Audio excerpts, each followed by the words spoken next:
Por que a política brasileira parece que nunca resolve os problemas do povo? Talvez a resposta esteja em quem financia as campanhas.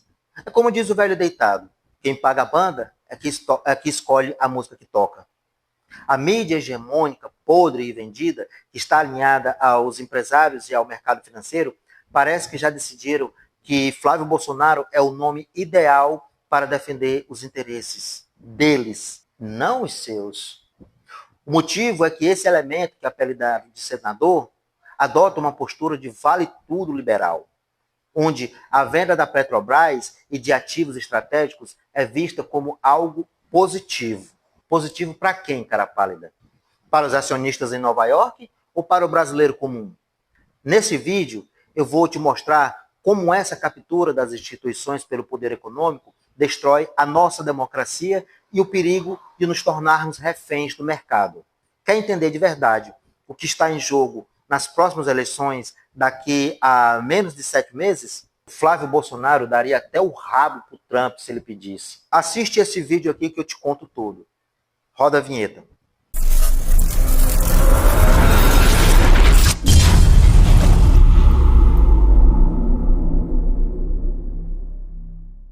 Olá, meus amores da vida dos outros, tudo bem com vocês? Eu espero que sim.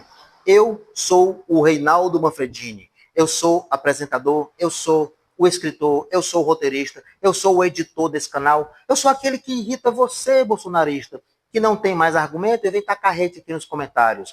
Obrigado pela audiência de vocês. E eu vou pedir para que vocês, que não são da extrema-direita, que são do campo progressista, que são da esquerda como eu, e que pensam no próximo, não só em você, mas também no próximo, se inscreva no canal, vai lá. Eu sei que o YouTube, né, não entrega esse material que a gente grava aqui, tanto de canais grandes, de grande alcance, né, o YouTube não entrega direito. Imagina um canal pífio e nanico assim que nem o meu. Né? Aí é que eles não entregam mesmo.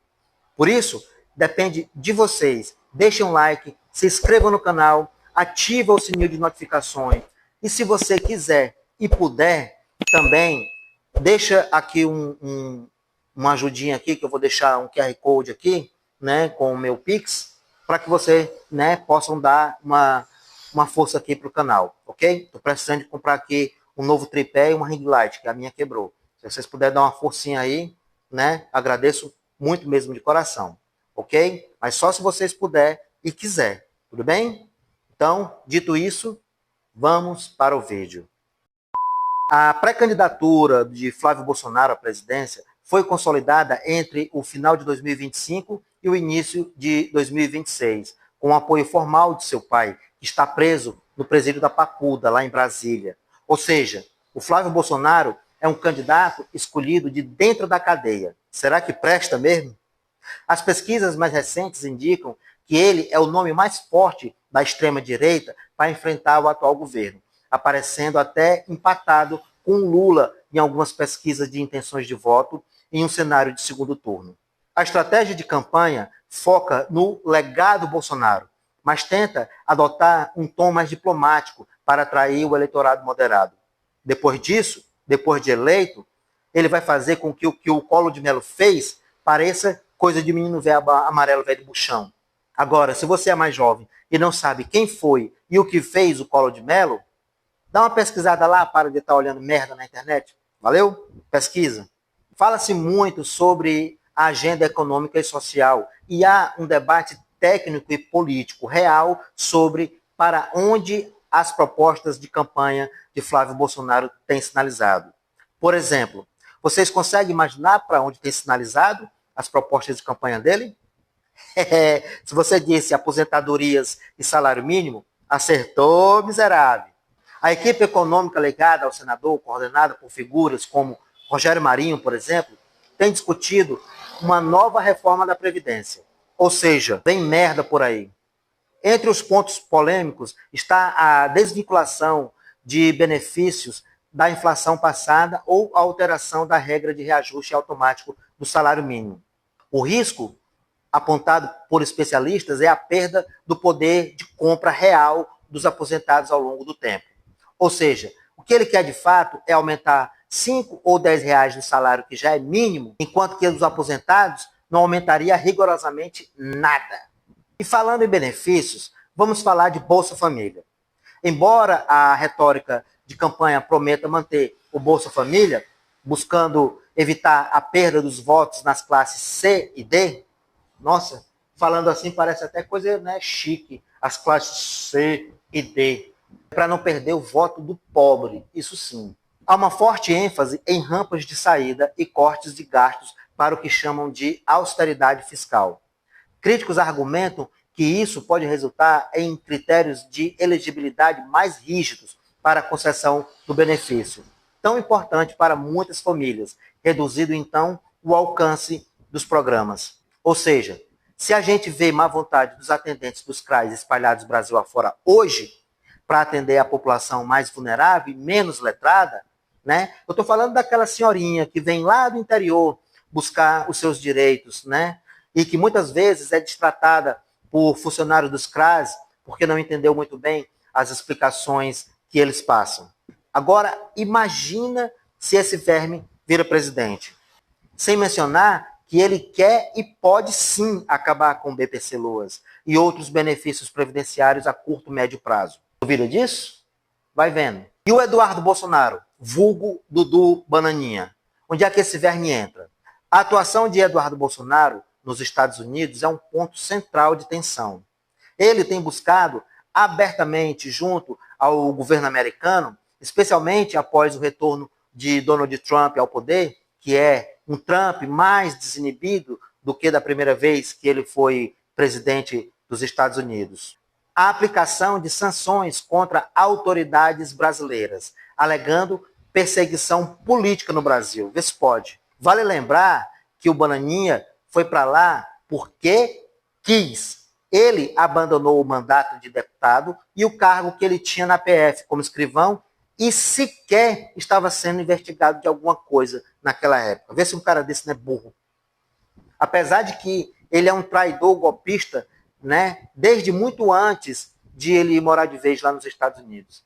Ele teve o mandato cassado e foi também exonerado da PF. E até agora, nada de devolver os salários que recebeu por quase um ano sem trabalhar, né? Salário pago por nós, contribuintes, pagadores de impostos altíssimos, né? E agora vai você, né, fazer isso lá no seu trabalho. Sai e não dá explicação e seu patrão e sai de uma vez. Faz isso lá, vê o que acontece, você, que acha bonito o que ele fez. E os riscos que esse merda fez o Brasil passar. Sanções econômicas, mesmo que direcionadas a indivíduos, podem gerar inseguranças jurídicas, afastar investidores e encarecer o crédito internacional para o Brasil, impactando diretamente no PIB e na inflação. O Flávio Rachadinha cria riscos institucionais que têm gerado um temor de um retrocesso democrático que é alimentado pelo histórico mais recente do país. Né? Quem não se lembra do 8 de janeiro de 2023? Analistas políticos dividem os riscos em 3 frentes. Primeira, o isolamento político. Um governo alinhado estritamente a uma ala da extrema-direita internacional pode gerar atritos com parceiros comerciais fundamentais, como a China e a União Europeia. A promessa de campanha de isolar ou sofrer represálias contra ministros do STF sugere que um eventual governo Flávio manteria a crise institucional em alta temperatura. O que significa, basicamente, é ele continuar de onde o corno do pai dele parou. Ou seja, ele vai continuar estressando a população, criando factoides, fake news e qualquer outro tipo de cortina de fumaça para que você, eu e todo mundo não tenhamos sequer tempo para parar e analisar o que ele irá fazer de fato com o nosso país. Dando tudo para os Estados Unidos, né? Para os americanos. Inclusive o próprio rabo dele, né? Que seja somente o rabo dele. Desigualdade política. A política de privatizações radicais, que é a promessa de vender 95% das estatais e a flexibilização trabalhistas, ou seja, fazer aqui o que o Javier Milei fez com os trabalhadores lá da Argentina e com a economia de lá. Isso pode, segundo opositores, aprofundar a desigualdade social. Eu falei disso nesse card que está aparecendo aqui, nesse vídeo que está aparecendo aqui no card. Vocês podem dar uma conferidinha lá, que está muito legal. Resumindo, O Flávio Rachadinha é um risco real. E esse risco não é apenas a vitória de um nome, mas a ruptura de consensos estabelecidos desde a Constituição de 1988, como a proteção ao valor real das aposentadorias e a independência entre os três poderes, inclusive o quarto e o quinto poder, que eu falei também a respeito disso nesse vídeo que está aparecendo aqui no card. Assista lá depois desse aqui, né, que você vai saber quais são esses poderes. O Brasil de 2026 enfrenta o desafio de decidir entre a continuidade do modelo atual, que está funcionando muito bem, obrigado, ou um retrocesso, uma guinada liberal conservadora que propõe reformular as bases do Estado. Olha só, gente, isso aqui é um nervo exposto da política brasileira. A tensão entre o liberalismo econômico radical e a soberania nacional, especialmente quando grandes grupos econômicos e a mídia hegemônica, especialmente a Rede Globo de televisão e outras emissoras de TV aberta, os grandes jornalões, né, como Folha de São Paulo, entre outros, decidem apostar em uma figura política específica como a do Flávio Rachadinha. Essa tensão fica cada vez mais correndo o risco de estourar de vez e acabar com tudo o que sustenta a nossa sociedade. Principalmente, acabar com um pouco que a população mais vulnerável já conquistou ao longo das décadas, desde que o Lula entrou no poder lá em 2003. Quando o mercado financeiro e as instituições políticas se alinham em torno de uma agenda de privatização total e desregulamentação, há riscos que vão além da economia, atingindo o coração da nossa república. Nós temos que analisar isso com um olhar técnico e crítico sobre os riscos e os perigos que esse cenário pode trazer para a gente. Por exemplo, soberania nacional e os setores estratégicos. A entrega de ativos como a Petrobras e o controle sobre as terras raras, essenciais para a tecnologia global moderna, não é apenas uma transação financeira, é uma renúncia de poder estatal. 2. Vulnerabilidade externa. Sem o controle de recursos estratégicos, o Brasil perde a capacidade de ditar a sua própria política energética e industrial, ficando à mercê de flutuações de preços internacionais e interesses de acionistas estrangeiros. 3. Desmantelamento do futuro. As terras raras são o novo ouro do século XXI. Entregá-las sem um projeto de desenvolvimento nacional, desenvolvimento humano e bem-estar da população brasileira, principalmente daqueles mais vulneráveis, é condenar o país a ser um eterno exportador de matéria-prima, sem nunca subir na cadeia de valor tecnológico. Principalmente os Estados Unidos, que desde a briga das bombas atômicas, onde o Brasil exportava matéria-prima para lá, nunca quis que o Brasil tivesse tecnologia suficiente para o enriquecimento de urânio. Quem é mais velho se lembra disso. Ele só queria ver a nós, mas não aceitava a troca de tecnologias. 4. O risco para as instituições e a democracia. A história mostra que, quando o poder econômico se bandeia de forma absoluta para um lado, ou seja, para o lado da extrema-direita, as instituições democráticas podem sofrer um processo de ruptura regulatória. Assim, o mercado vai ditar as regras sobre o nosso voto. Se os interesses do mercado financeiro passam a ditar todas essas regras, o bem-estar social e os direitos trabalhistas são vistos como custos a serem cortados. Ou seja, para eles, tudo que o pobre ganha, como Bolsa Família, Pé de Meia, BPC Loas e tudo mais, isso esvazia o sentido da democracia, onde o voto deveria garantir o equilíbrio entre o capital e o trabalho. 5. Enfraquecimento da República. A República, palavra que quer dizer aquilo que é do povo, corre o risco de virar um balcão de negócios. Se o governante vê o país como uma empresa a ser liquidada, as instituições de fiscalização e controle podem ser enfraquecidas para facilitar essas transferências de patrimônio. Ou seja, sem ninguém para fiscalizar, investigar e punir, eles podem nadar de braçada na corrupção e na ladroagem à vontade. 6. Desigualdade e coesão social. Um liberalismo que foca apenas na entrega de ativos sem contrapartida social tende a aprofundar o abismo da desigualdade no Brasil. Esse perigo do monopólio privado, né, que é privatizar serviços essenciais sem uma regulação fortíssima, pode transformar o monopólio político, que tem um dever social, sim, em um monopólio privado, que visa apenas no lucro. Isso encarece o custo de vida da população mais pobre. Lembre-se do crime que o Jair Messias Presidiários cometeu junto com aquele outro criminoso, que está bem caladinho lá no canto dele, ninguém nem se lembra mais quem é ele. Eu estou falando do Paulo Guedes. Sim, ele mesmo. Esses dois venderam a BR Distribuidora justamente agora, está fazendo muita falta, e aí talvez apareça um idiota dizendo: ai, mas como a gente ia saber que ia ter uma guerra lá no Irã? Talvez o idiota do Bolsonaro e você, né, que está falando isso aí, não soubessem calcular os riscos. Mas o Paulo Guedes, esse sim, sabia o que estava fazendo quando privatizou a BR Distribuidora. E os riscos que isso poderia gerar aqui, se uma guerra como essa viesse a acontecer, como está acontecendo agora. Né? Macaco velho do jeito que ele é, né, vai saber. E aqui eu deixo uma nota de reflexão.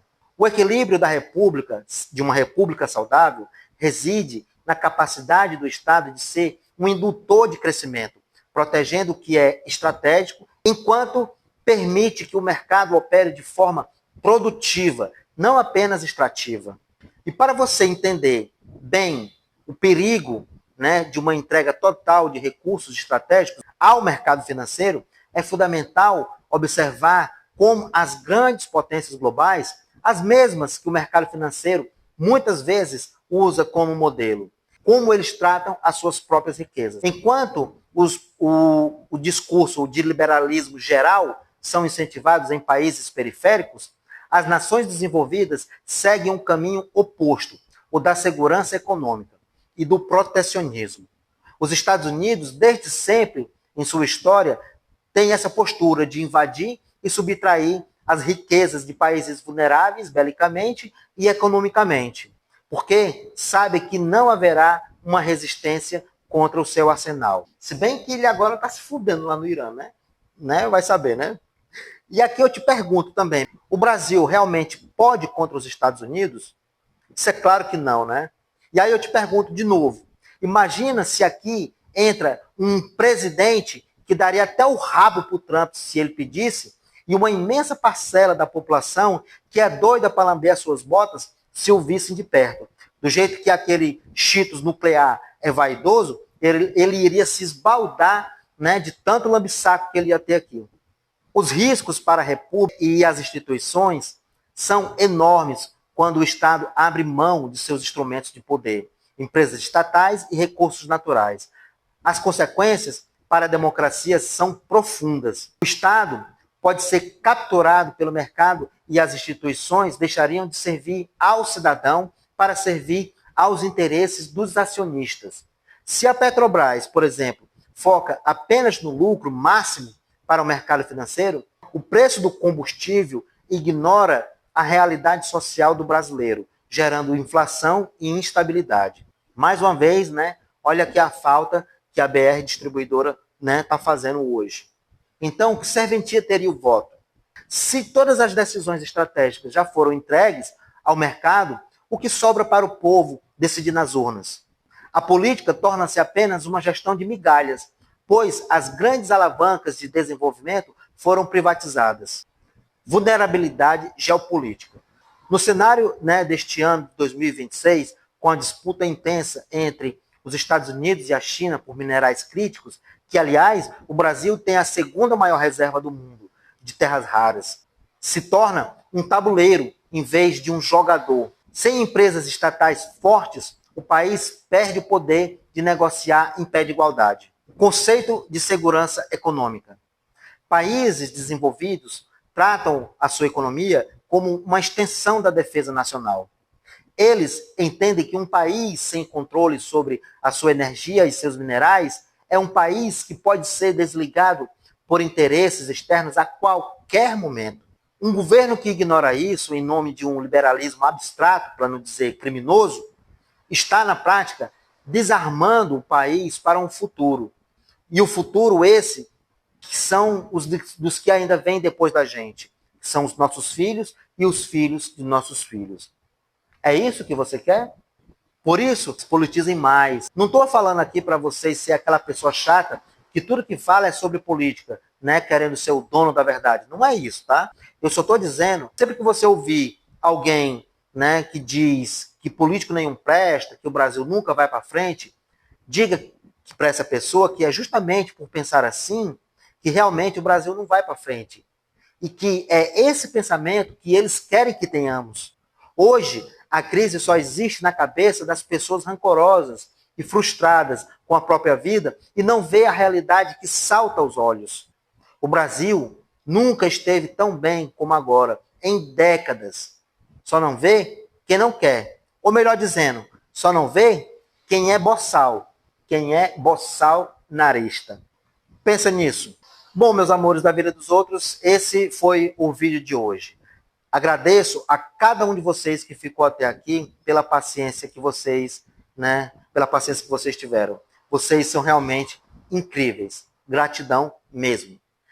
Deixem um like, se inscreva no canal, ative o sininho das notificações, né, para mais vídeos como esse. Sim, eu sei que é um vídeo mal feito, né, meio que estilo Al-Qaeda, meio que improvisado. Sim, eu sei, mas ele é feito com muita alegria, né, de forma bem didática para vocês. Conheçam o meu canal e os outros vídeos que eu vou deixar aqui do lado aqui, né, para que vocês, né, dêem uma olhada lá depois desse aqui. Vocês são sempre muito bem-vindas e muito bem-vindos. Beijo, meus amores da vida dos outros. Tchau. Fui.